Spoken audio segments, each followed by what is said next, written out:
Welcome, everyone, to another episode of the Analytic Mind Podcast. I'm joined by Greg Deckler today, which is awesome to get him on. He's done some great work with Enterprise DNA recently, and I'm looking forward to chatting a little bit more about that and the thought process that has gone into some of that work.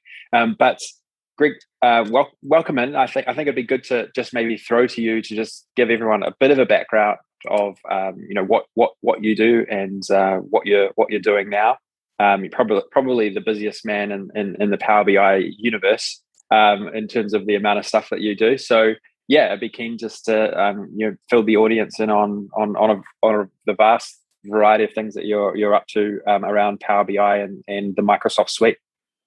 Yeah, sure. I mean, just a bit of background on myself. I'm currently vice president at Fusion Alliance. I run what's called the cloud practice. It's really the Microsoft practice. It covers Azure and Office 365 and Dynamics 365. And I've been in technology consulting since I graduated college back in '94. So probably dates myself in terms of my age and that. And mostly always worked with Microsoft technologies through the years. And so these days, even though it's not really part of my job, Power BI is kind of like my hobby. And has been kind of for the past 5-6 years now.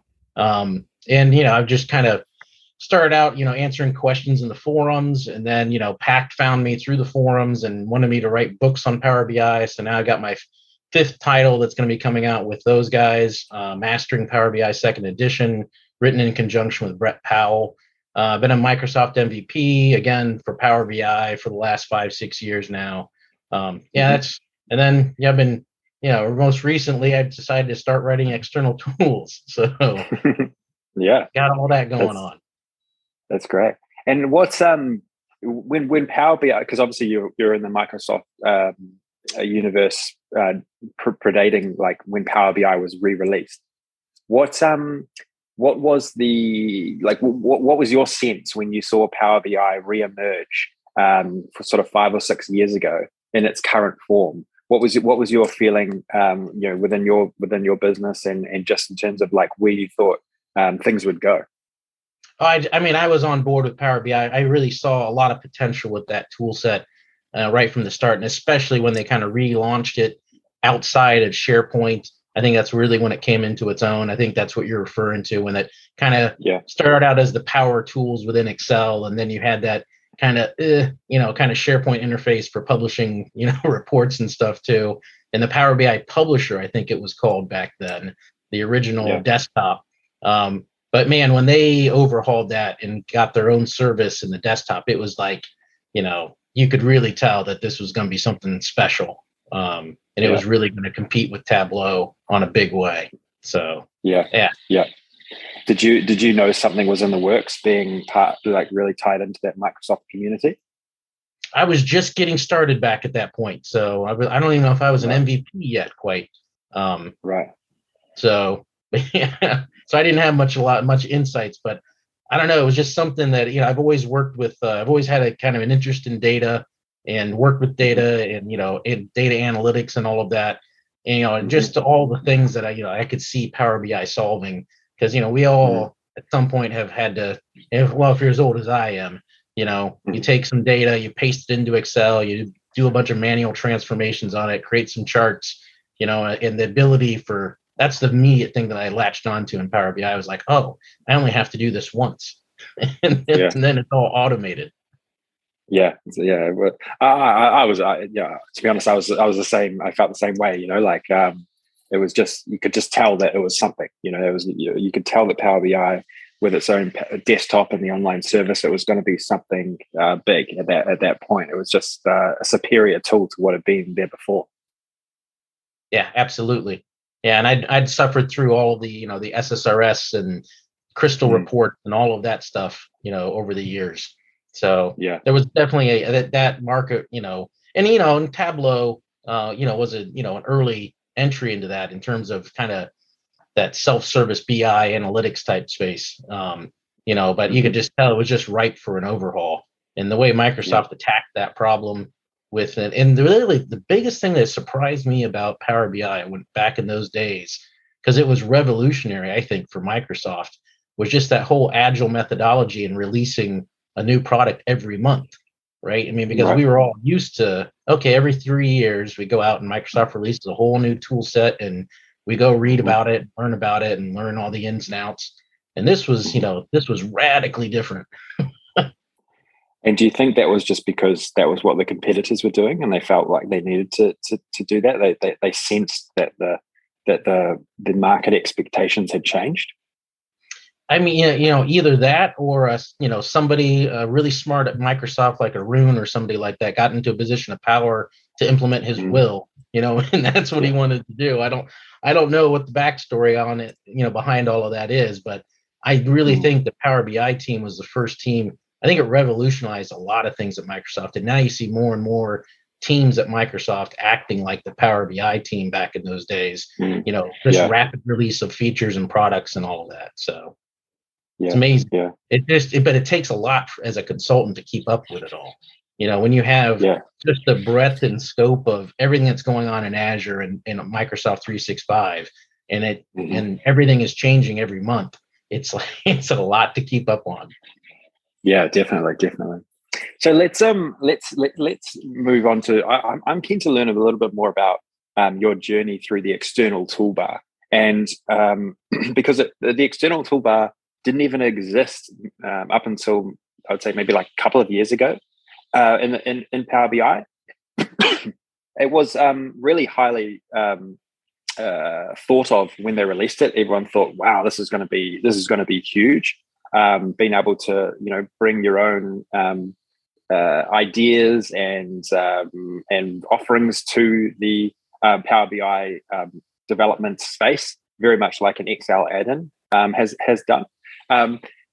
So I'm interested in terms of your journey, like when you first identified that there was an opportunity here, and then how you actually came to thinking, oh wow, I could actually build something on here myself. Well, that's probably a little bit unique. In fact, when the external toolbar came out, I really wasn't super excited about it. I mean, it was like, okay, it's kind of cool, and I kind of researched a little bit and like, oh, that's neat. I never even thought about like building one of my own external tools for Power BI at that time.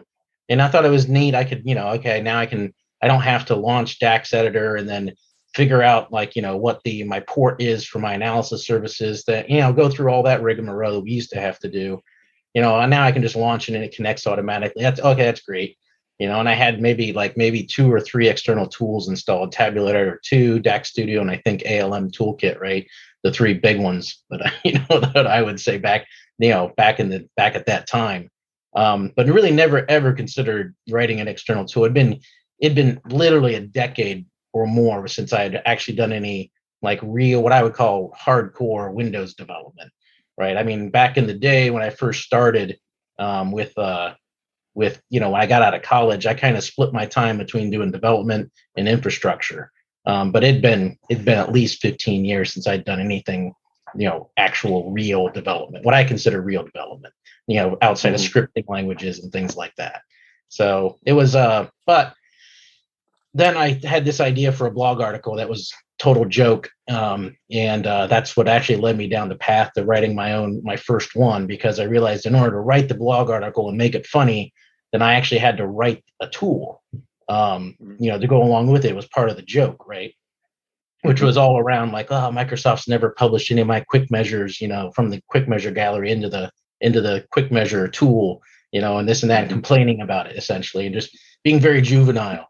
Which if you read the blog article, Microsoft hates Greg's quick measures, it's designed completely to be a complete joke and be funny in that. So I hope it comes off that way. I don't know how it couldn't, talking about like, turtle carnage and everything else, right? So, but I had to like, oh man, I actually have to learn how to write one of these things. So I took Kay Uncroft's metadata translator tool basically, and like really studied his source code and kind of based some of the really early versions of Mushgookum, at that time, the free tool. I based it around that.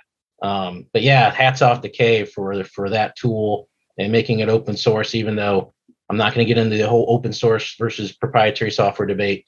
But I learned a lot from studying his code, and that's really how I created that first tool. So, and then I'm showing the tool to Reed Havens, And he's like, what I would really like would be if something could like set all my sort by columns for me. And so I'm like, oh, okay. And so then I took, basically took a weekend and wrote that and like, hey, Reed, here you go. And then that led to metadata mechanic, which is, hey, if I can manipulate the sort by column, which is just metadata about columns, and I can do that for all the metadata, right?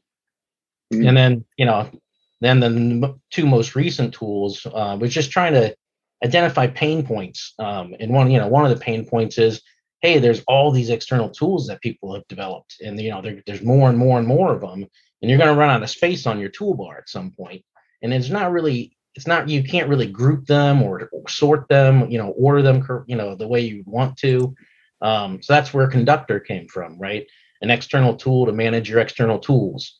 And it's got grouping, you can rename them. It remembers all that information.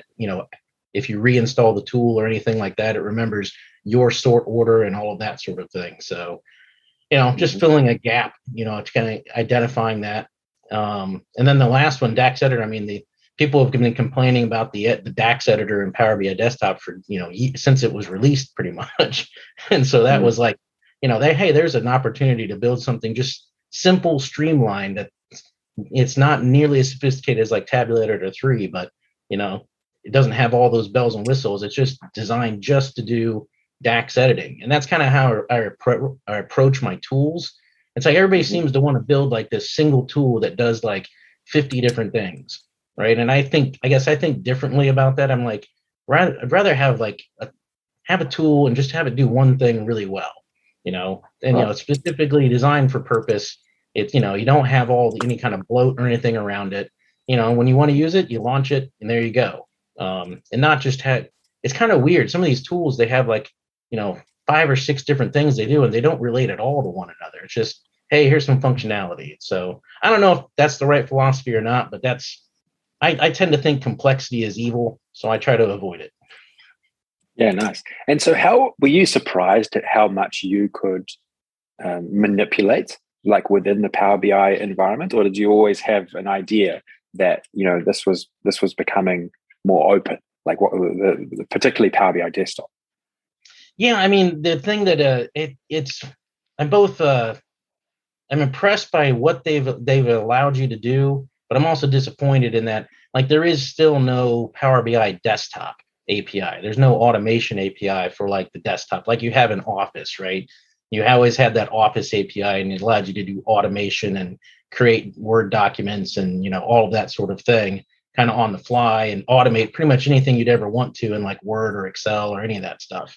And we still don't have that for Power BI Desktop. I think if they ever make something like that available, then it, it's unlimited possibilities. And right now, you're pretty much kind of constrained to the data model, the tabular analysis services data model. And I keep finding new things. So like there's 3 new tools that I was talking with Ryan Julius about. And it's all so the 3 new tools are really going to deal with something I haven't really touched on in the tabular editor yet, which is all the queries, right? So being able to like take the date table for Enterprise DNA and have drop down for setting the different, pieces and parts of it, and then have that, go create that in your data model for you, along with maybe flagging all the holidays. So I can get in all the work I've been doing around like calculating Easter and calculating the equinoxes and solstices and things like that. And then another tool was like, well, if the DAX editor is a good thing, can we come up with a better version of the Power Query editor and do the same thing? So give you a nice interface, simple interface, automatic commenting, all that sort of stuff, and do that for the Power Query editor, because it's still, it's a little bit kind of like the DAX editor. It's okay, but it's not great by any stretch of the imagination. And then the last one was, well, if people like being able to templatize their DAX measures, which is what Quick Measures Pro does, then why couldn't we do the same thing for queries, right? So take that concept from Quick Measures Pro and apply it to queries, where people can create their M queries and save them as like reusable templates, and then use them across data models. So, and all of that from your perspective is possible. So it's just manipulating the metadata within a Power BI Desktop file. Yeah, it's well, they call it. So it's interesting learning when you delve into the depths of analysis services, tabular model. They call things differently. Like, I mean, a column Right. is a column, and a table is a table, and a measure is a measure. But like a query is called a partition. So Right. you have to learn, about, okay, it's called a query, but if you look for queries anywhere in the tabular editor API, it's not there, and that's because they're partitions. Mm. Things like you see in the desktop, like whole numbers. Well, it's not a whole number; it's an int 64. And a decimal is actually a double. There's Mm-hmm. different terminology. Like current when it says currency in the desktop, that's a decimal in the Mm-hmm. tabular editor model. So you have to. It is a learning curve to learn all these different things because the desktop hides a lot of that complexity and makes it nice. Different Right. terminology. Right. Um, Getting back to the API, what I'm interested. What are some of the additional things like around automation that could be done with like access to the Power BI desktop API? Well, one of the things I was thinking about is, a lot of people have asked this around like your theming tool that you have, which is fantastic, especially since you added in the ability to import an existing theme. I mean, that's a Mm-hmm. fantastic feature. And then, so basically you can tweak it.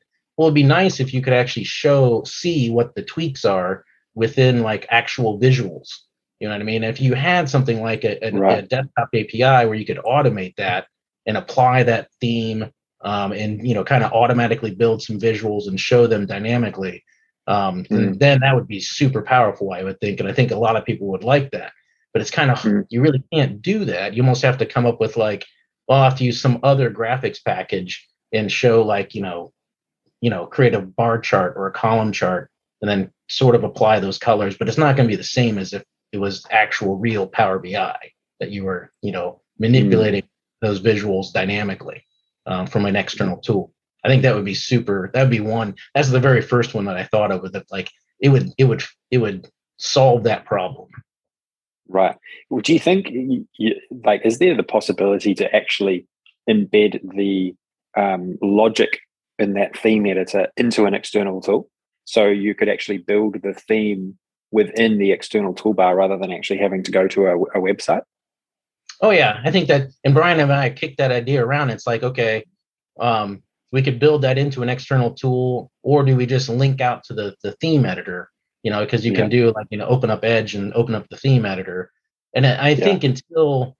think if we had that desktop API where we could do that automation, then I think it makes perfect sense to then port that over and make that an interactive tool that you're using. But until Yeah. I don't know if it makes sense without that, Yeah. because you Right. guys have done a great job on that web-based interface. I think it's super easy to use. Could you do the same thing in a Windows form and stuff? Yeah. But then what would it does it Probably. add? Yeah. Yeah. Right. Yeah. Does the effort weigh the weigh the benefits?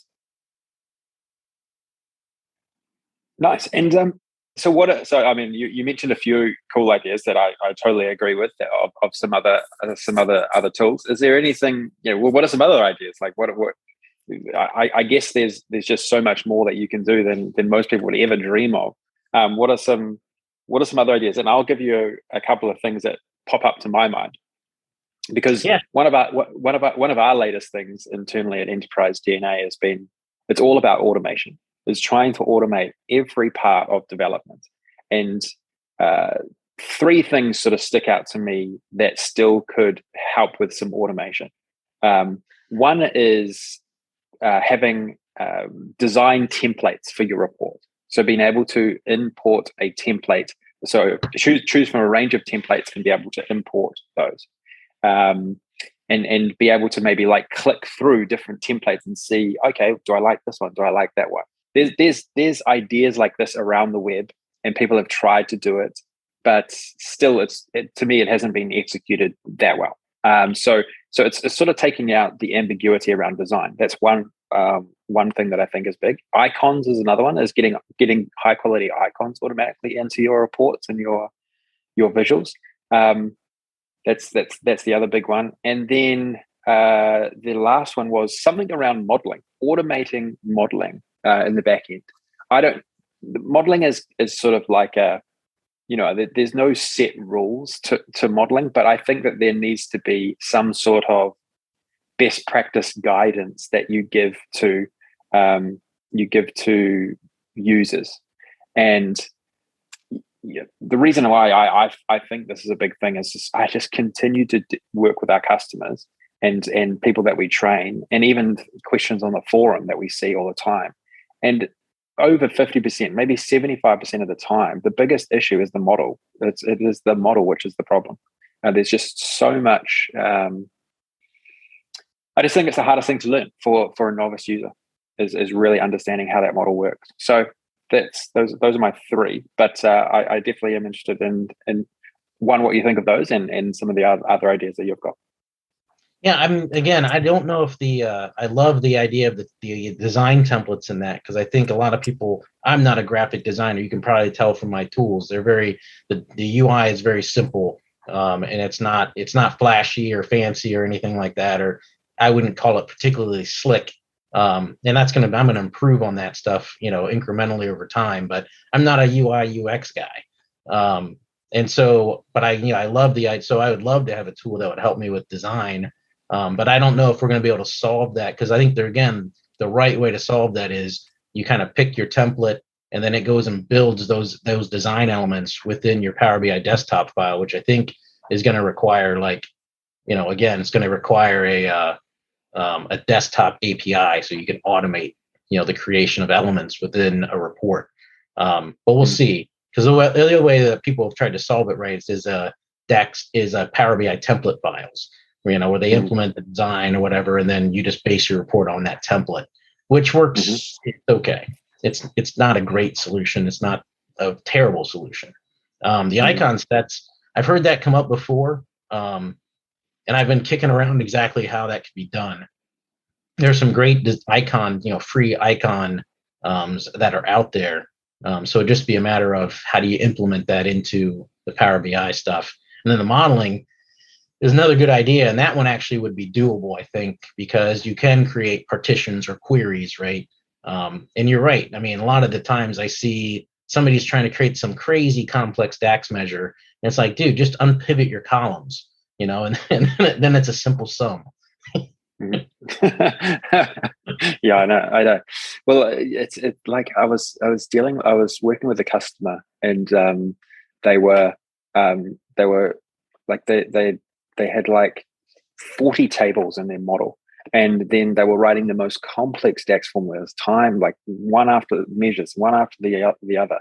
And then I had they were trying to explain to me, oh, we need to solve this, and like intuitively to me, I was like, oh my god, that's really simple. And then they showed me their model, and I was like, oh my god, there's just no way there's no way I could even look at this and try and figure that out. Like you need to totally switch what is happening in your model. But this is just not a one-off. Like this is happening time and time and time again. This is what's holding back, on top of the just general design of Power BI. This is what is holding back deployments within organizations all across the world. This is one of the biggest pain points of a Power BI deployment is the mess in the models, the mess in the data architecture. And to me, that is sort of like I'm surprised that Microsoft is not offering solutions to solve it, but that's also an opportunity. Oh, absolutely. And I think I'll tell you a good story in terms of one of the people that I saw that solved this problem the best was an individual named Jason Ramsey. And he used to come to my user groups quite often, especially back in the day. But what he did was he built a data model for Procore, so it's used in construction and all of that. So he built it around the Procore product, and he built out, a data model for it. And then that was able to, kind of stock reports. And then he was able to then just wire that up to, anybody's Procore system and generate these reports for these, construction guys that, they really value a lot of that data and safety information and things like that. But so he Procore actually ended up buying his business. But I think maybe it's a matter of, because it's interesting because there's so many people that have we have Dynamics ERP, or we have Salesforce, or we have JD Edwards, or these different systems. You almost have to build those models, or maybe, I don't know, you almost have to build it around a product or like common data models and common data sets. But or do you build, you take a standard financial reporting data model, and then you just, then it's transformation logic to get it from one system to a different, another system, and that, but you always want to get it in that templatized data model. I don't know. I've been thinking about this a lot in terms of how to solve it, but I don't know exactly how to do it yet. Yeah, there's a website out there that has always fascinated me. It's not a very well trafficked website, but it's called databaseanswers.org. And basically it has a catalog of over 1,000 data models and how you would set them up in a best practice way. It's not something that you need to exactly follow, but at least it gives you the template to actually target as part of your model. And I've always thought that there needs to be a Power BI version of this particular source, and it needs to be, you need to have 1,000 templates working through every single potential model that you could deal with, whether you're in like hospitality or construction or finance, right? And you kind of lay out, okay, this is what the best practice model should look like, but then you actually make it look like it's the Power BI model. So people are looking at it like, okay, this is what I should try and aim for in this particular scenario. That's kind of been my sort of vision on that. I don't know if that's an external tool, to be honest. Like, it's probably something for the analyst hub, maybe, or a standalone tool by itself. But databaseanswers.org is this like incredible catalog of things that has been done by a SQL developer, I think. I'm going to have to check that out, because there are very specific rules and best practices around things like slowly changing dimensions, right? And how to handle that with a data model, I'm definitely going to check that out. That's a good tip. Like, it would be really cool. Like, if you could, I honestly don't know if this is an external tool. It probably is just like some sort of like website build. And I think that we're in a good place to do this as enterprise DNA. I do believe that. Is that you could choose which industry you're in, which business function you're in, and then it would throw up an example model for you and say, okay, these are the lookup tables, these are the fact tables, and shows you what it should look like. And then if you want to check out, okay, what if I want to do some forecasting? It could show, okay, well, here's what a forecasting model should look like, and you just give a bit more clarity around what your model should look like within the Power BI experience. And then you could also take a step back, and you can kind of say, okay, well, how can you build more scalable architecture around all of your data? Because you got to include data sets and data flows now, and showcase how they could be built into your model as well. So there's a few variations there, but if you could build a nice setup within a web-based experience that someone could just sort of click through and see what they want, I think that would be pretty killer. That would be really, really helpful to pretty much every Power BI developer in the entire world. Well, I'll tell you what, an external tool could fill that gap, because again, you can create those base queries, right? So you could pick a model, and then it could go out and create base queries for your fact tables, your lookup dimensions, lookup tables. It could create that base, the base set of queries and tables that you'd want to have, and maybe even generate links, the relationships between them. So at least you have a starting point.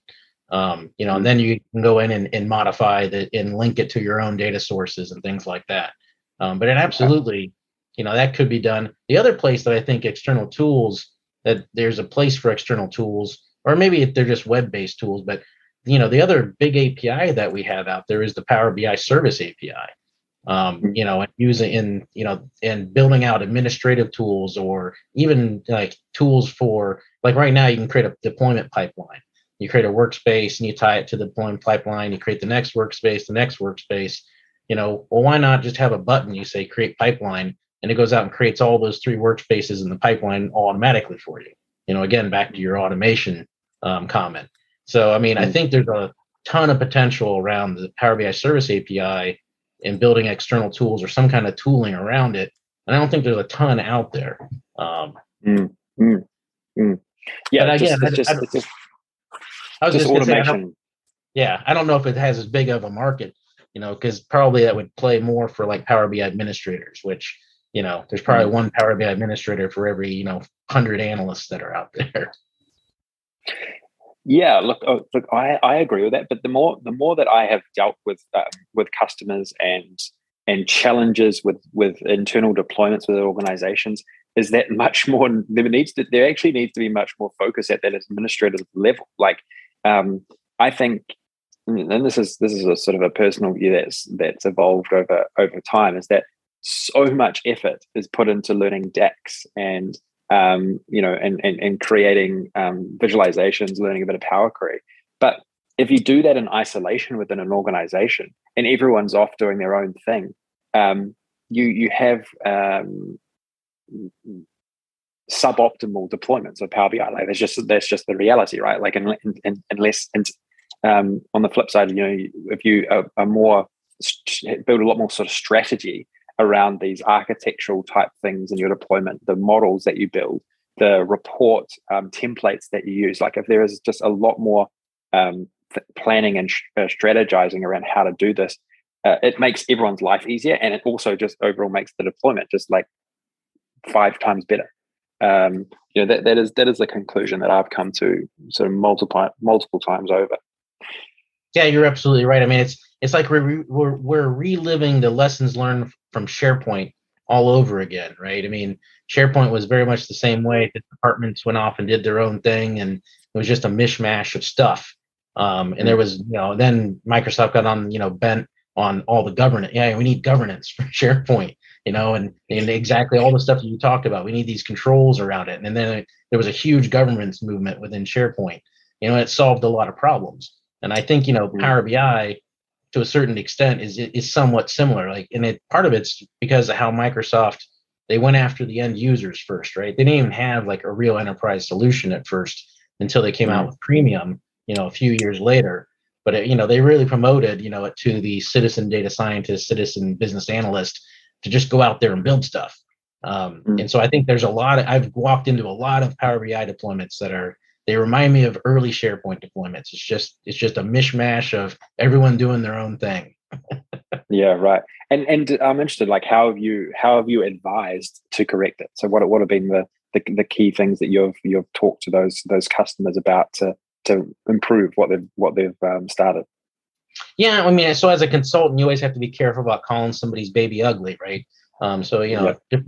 Different environments, you take different tacks in terms of just how amenable the people are that you're working with to, like, hey, I was just working with a customer today, and they were showing me, that, hey, this is the stuff I built, and they had this big long SQL query just pasted right into as the first step in their DAX query or their Power Query. I'm like, and then they had some other transformations over there, and so you're kind of tiptoeing around and like, okay, so that's one way of doing it, but like right click and see how you're not seeing the native query, you're breaking query folding, you'd probably get better performance, so it's different. It's different with every customer. You just, there's no getting around the politics when you're a consultant.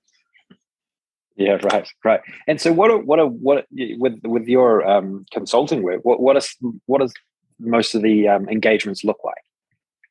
Are they sort of one-off, or are they more sort of long-term retainer type structures?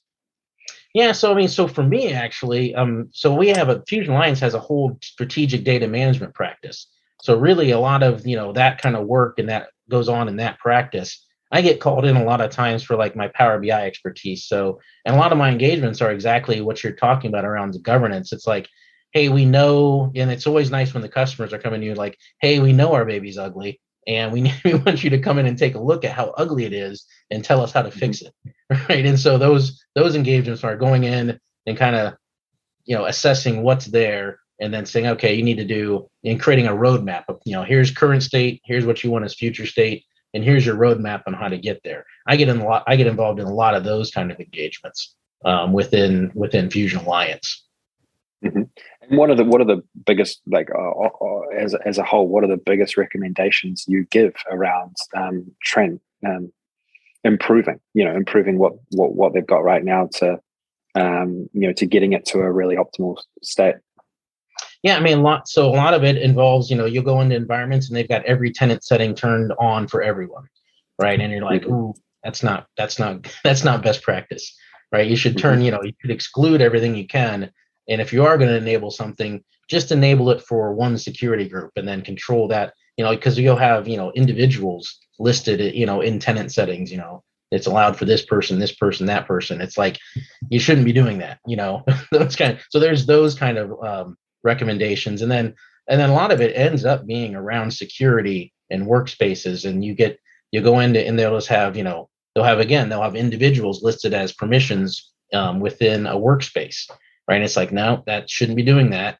Or a lot of times I've seen people where they use the viewer role. I wish Microsoft would never come out with the viewer role for workspaces, because people use it, and they just, hey, they got access to everything. It's just the easy button kind of way to give them access. Well, they really shouldn't have access to everything in that workspace. They're only working with these 2 reports, so I think there's, and people not understanding that, hey, when you give anybody a role within a workspace above a viewer role, it totally negates row level security, right? I mean, so it's all, and most of this governance stuff, a lot of it revolves around,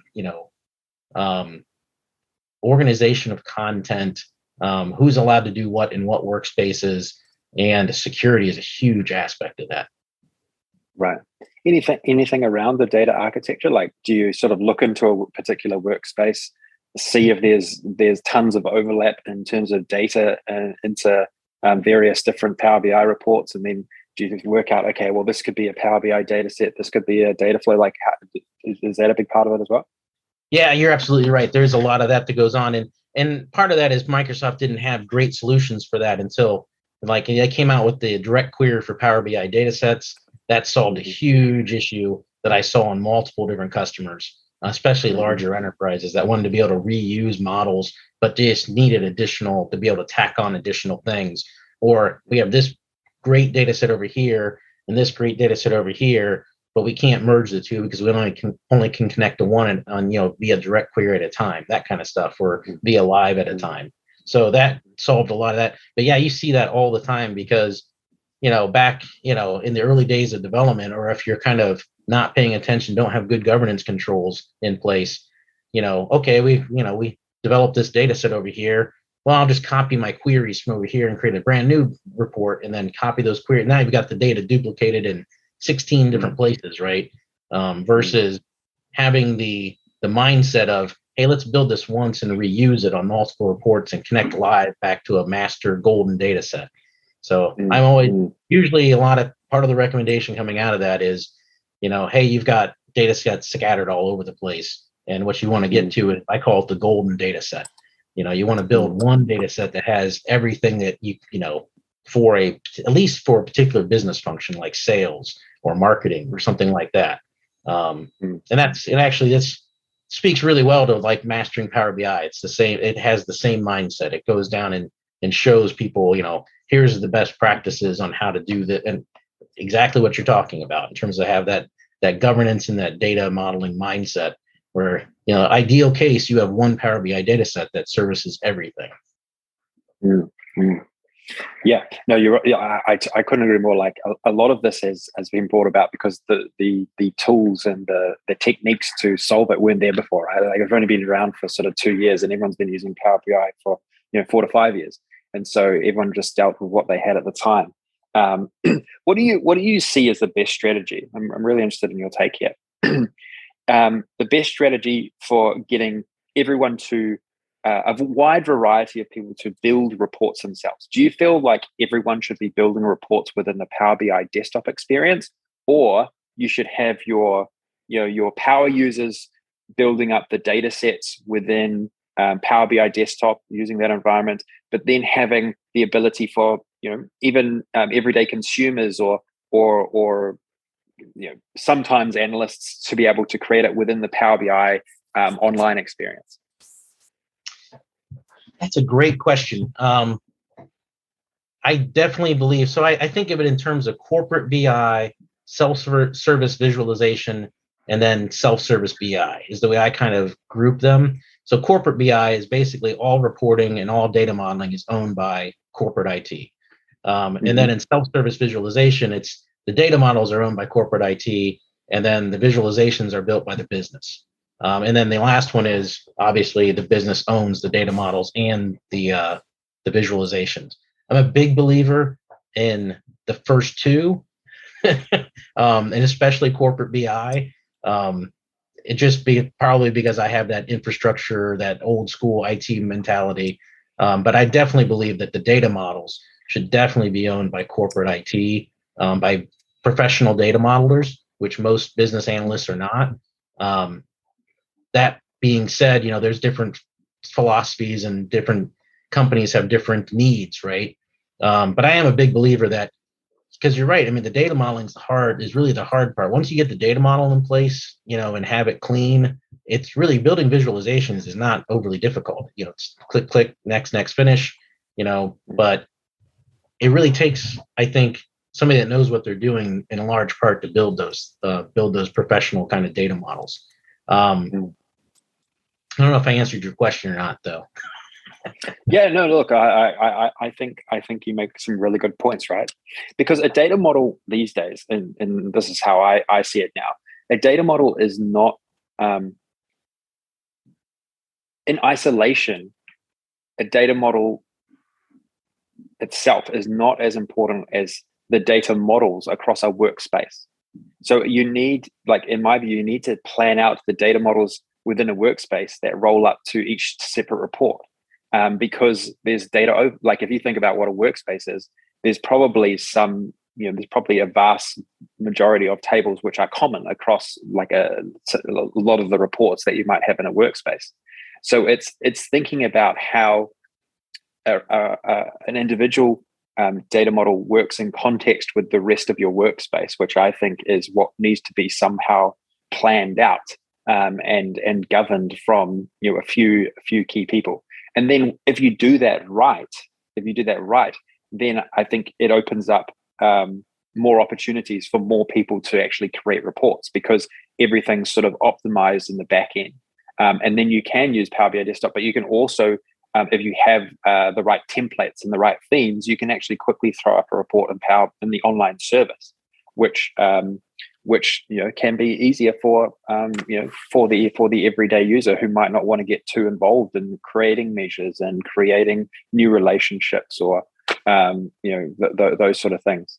The reason I only recently came to that conclusion myself, because I was always any visualization, do it in Power BI Desktop, but I actually worked with a customer, and I was so impressed by how they had actually planned out this one workspace, and it sort of like had a light bulb go on for me, because I thought, wow, like anyone could create a visualization here now. Like they had a template. It was kind of like it had a theme. It wasn't the best design template or anything, but basically like anyone in the Power BI online service within that particular workspace could actually design a good report, roll it up to an app, and it was just very, very efficient, very, very scalable. Removed a ton of confusion, complexity, and ambiguity around how you would actually go about designing any reports within a workspace.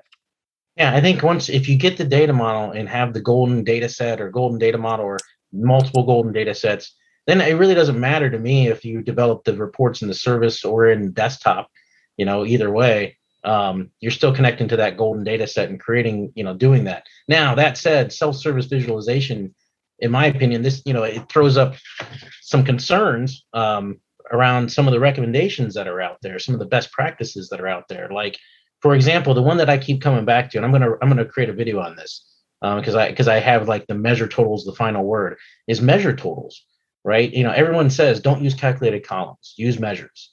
Okay, but in self-service visualization, you almost have, if you're using table or matrix visualizations, you almost have to design the measure for the visualization, right? So if I'm slicing and dicing by department and I have 12 departments, I have to, versus I'm slicing and dicing by product color or by product subcategory, and you have any kind of complex measure calculation, you're almost guaranteed to have a measures total problem, right? So now in self-service visualization, how do you solve that, right? Do you have to create a measure for like every possible scenario, versus if you use a calculated column, the total is always right. So, I mean, I've gone back, and that's something I've gone back and forth in my career is, hey, you should always use, measures, that's what people would always tell me. But I found in self-service visualization, customers that want to use that model, that columns work phenomenally better. As long as you don't run into the issues that having calculated columns cause, you have the data set model grows and et cetera, refresh times and things like that. But if you don't, those are the reasons not to use calculated columns, right? But if those aren't concerns, then calculated columns are far superior to measures when you're dealing with things like measure totals in table and matrix visualizations. That's a real controversial. I don't know if I personally 100% agree with that one, but I get your point. I get your point, but there's just I see there's so many more downsides with calculated columns. Like, I agree with you. There's definitely, but I mean, it's gotten to the point where I've talked into customers. There's a medical provider here in Columbus, Ohio, that they actually had they had a different measure table for what they called complex measures. And basically is if you're going to use these measures in your own visuals, call IT. That's what it was. Right. Because they recognized the problems. Interesting. Look, I totally agree that that's actually a problem. I totally agree. I'm just most of the times when I see calculated columns, just all of the issues you mentioned, like they become so prevalent, like they just destroy the rest of the experience. So it's a massive trade-off there. And most people don't work with small data sets from what I've seen. I mean, most people are. One of the largest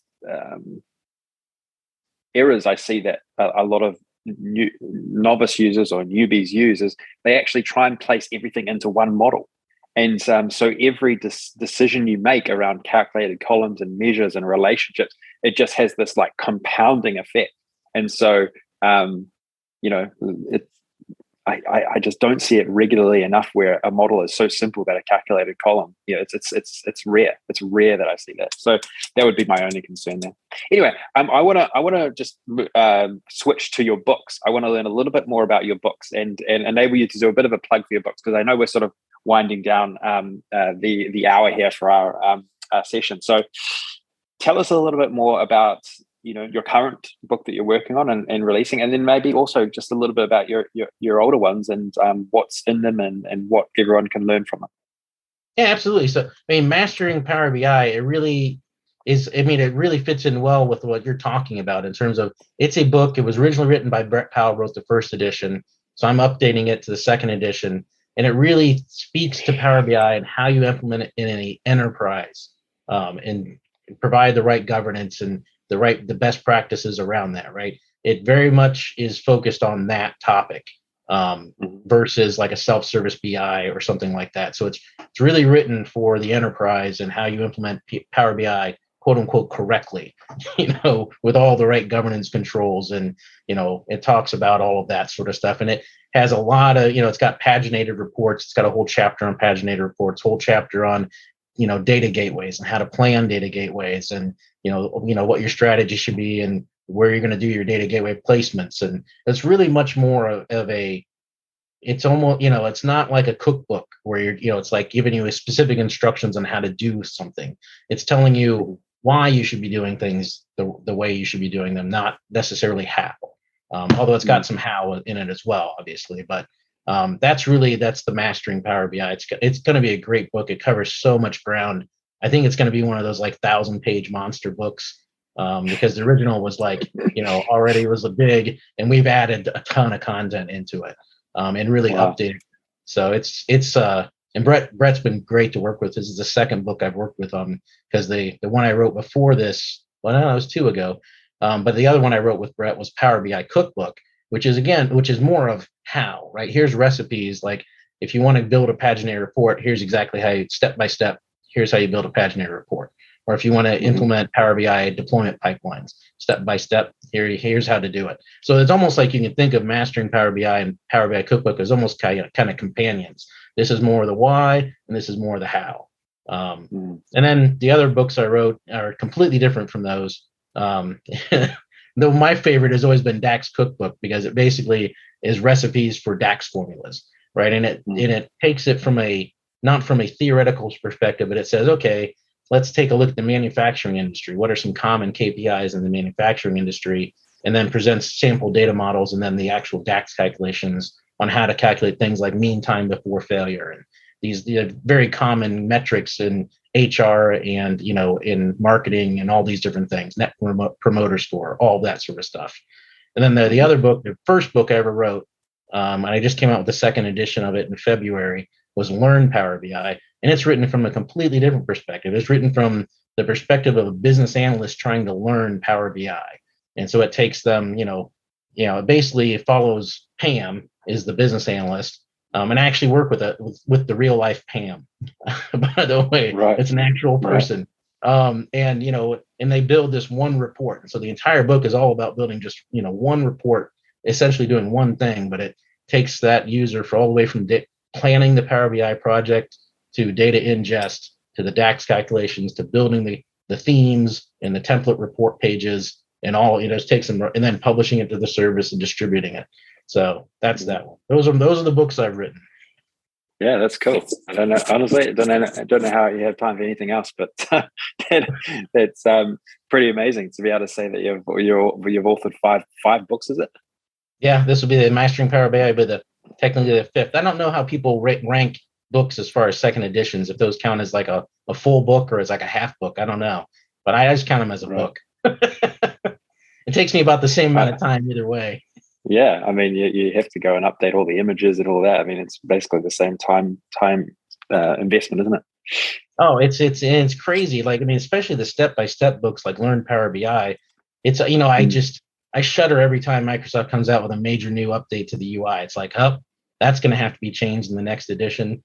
And that was one of my favorite things I was able to do with the second edition of Learn Power BI is that was supposed to be published like 3 months earlier. And we delayed it because Microsoft was coming out with the new format pane. So then the second edition of my book actually includes the instructions for the new format pane. And I was literally like fixing it on the day it was released. Well, you think that's annoying. Think about having to update 40 different course modules and thousands of hours of videos for the new designs. It's absolutely frustrating. I didn't even think about that, but yeah, that's even worse. Oh my God. I mean, we've already redone every course at least once, except for the more recent releases. But yeah, I mean, every time there's a change, you're like, oh my God, we're gonna have to redo the 6-hour course. I don't think it's ever going to end with Power BI. Yeah, I know. It's always going to be that way. Yeah. Last question for you. What do you like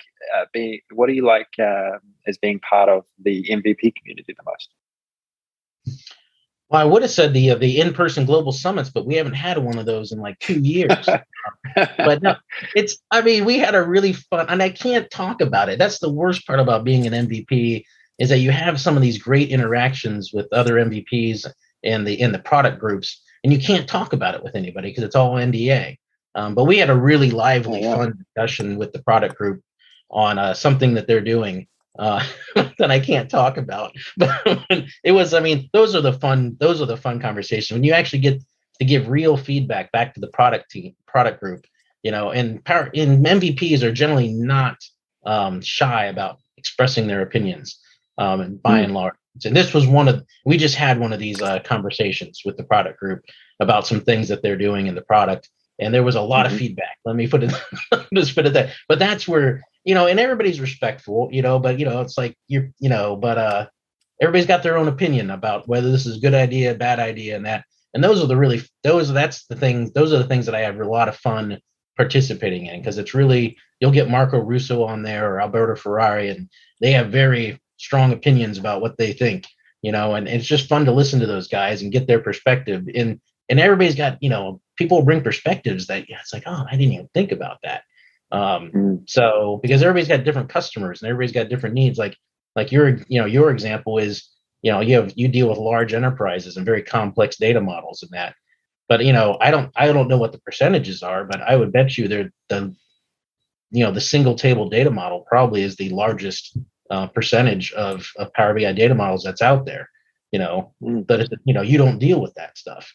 But I would tend to bet you that if you did the 80-20 rule or something like that, I would bet you that the single table data model or very simple data models probably are the majority.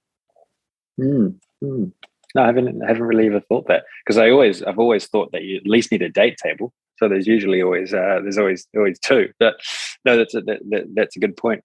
And what was I going to say? What are the, like? Are you excited? I know you can't talk about it, but are you excited in the sort of medium term direction that Power BI is going in? Do you think is there some really good and exciting things on the horizon?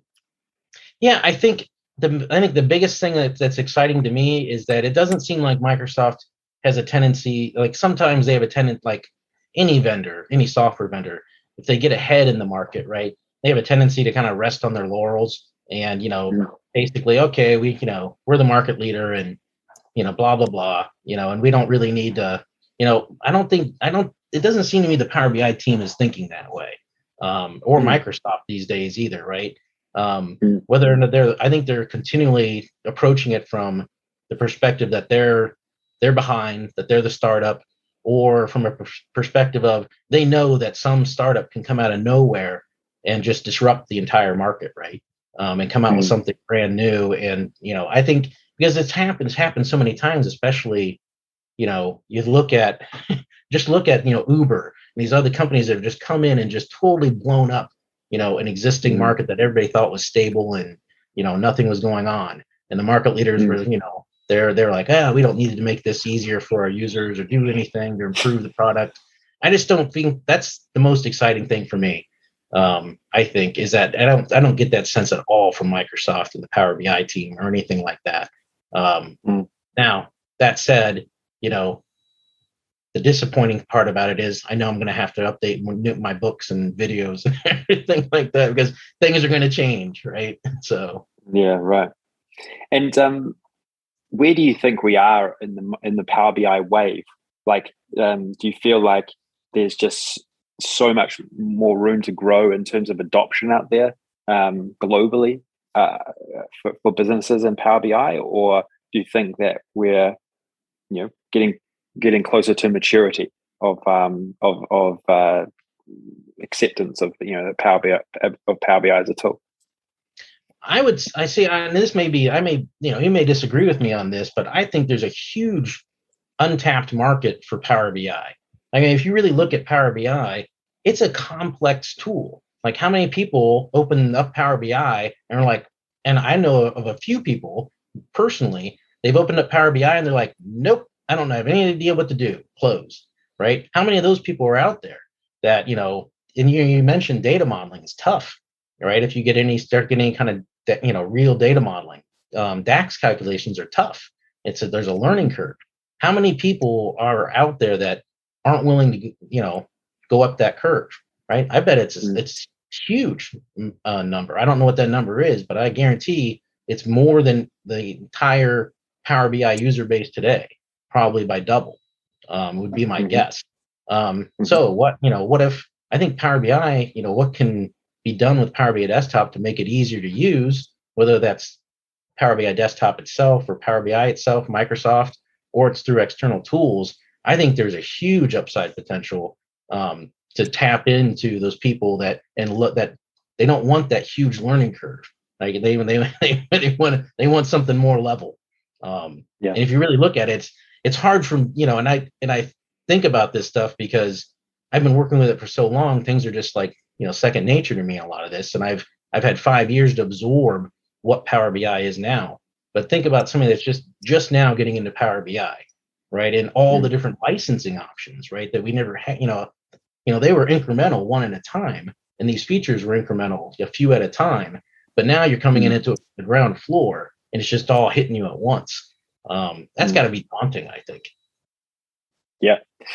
Oh, look, I couldn't agree with you more. I actually think we're still just at the beginning of where Power BI could be in the next 10 years. Like there's 300 million Excel users or something like that. I would say there's probably less than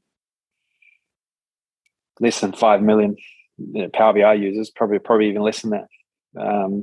And everyone who uses Excel should be using Power BI. Like that's what I truly believe. I think you need to democratize Power BI development even more. But I think that's where a lot of tooling even some of the stuff that we're working on with the external toolbar and the analyst hub, just making it just so super simple to actually develop reports, maybe even bypassing the modeling, bypassing measure creation, just getting people very quickly being able to throw up really, really good visualizations. Like I think even that, is got so much more room to grow, so much more. Because if you think about the Power BI, just didn't have a lot of the bells and whistles it has even now to make it simpler, like 2 years ago. And so it's still this evolving product that it can bring more and more users into its universe. And I think it's going to become, with the help of external partners and builders in the community. I think there's just so much scope. You really want your manager. You want your manager to be able to be like, oh, okay, I want to know this insight. I don't see it. I want to either type it in as a query, or I want to be able to go in and create it myself. Like that's where I think you want to be able to get to. And I have no doubt that it can be done. I mean, I think we agree on that. Yep.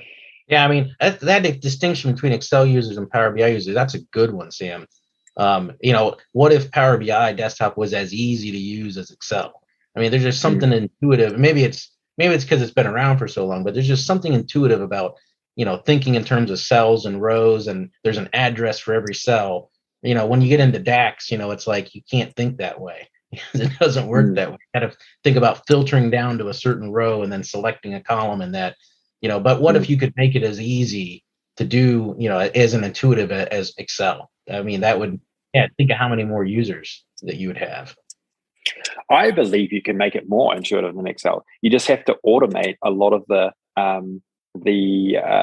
sort of architecting and behind the scenes in a workspace, and then creation of things like measures and the model, and then having a sort of visualization template. Then all it really takes is someone to be able to place certain visualizations into certain places in a report page, and pull down from certain elements. Maybe say they want a certain navigation experience. Okay, well, click here, they can drag that in. Say they want a certain icon that goes to a certain page or something. I don't know. To me, the way that Power BI is structured is there's more automation possibilities than even Excel, because there's more structure, I think, around what you could do. Excel is very ad hoc because you can click into any cell and you can actually, you can do whatever you want, which is good, which is great, but it doesn't lend itself to a lot of automation. But within Power BI, I think you have these sort of pillars that build one on top of the other, and if you can really drill down into one of those pillars, like modeling or querying or measures, we've already and those sort of things. So to me, there's just optimizations on top of what's already out there that can get us closer to that North Star. Yeah, I think that's where things are headed, but we'll see. Yeah. Okay, Greg, why don't we wrap up? Because we've gone, I think we've gone just over an hour. So, hey, really thanks, really big thanks for joining me today, and really enjoyed our discussion. So many exciting things going on with Power BI, and it's awesome to have you associated with Enterprise DNA, helping us move the needle on some of these great initiatives. So great to have you on, and great to have you as part of the team at Enterprise DNA. Yeah, happy to be here. It's been a great experience, and I've loved everything I've been doing for you guys, and working with Brian and all that, and you, and so and the team. I mean, they come up with just the graphics team come up with such great icons and graphics and things for these tools. I just always super impressed with them, and it does actually gives stuff I'm doing like a professional look. So, it's awesome. Yeah, no, look, that's what one of the things we're big on. So yeah, we're trying to build this engine and behind the scenes that can really help out with those things. So yeah, it's been great working with the team. Even the debuggers who would find all the bugs in my code, that I go fix. It's great, because I can't test all these different scenarios that these guys come up with. So it's been awesome working with the whole team. Good stuff. Okay, well let's wrap up. Thanks so much for joining us, and thanks everyone for tuning into the Analytic Mind podcast. Don't forget to subscribe in all your favorite listening locations, and watch out for more content in the coming weeks. Okay, thanks all.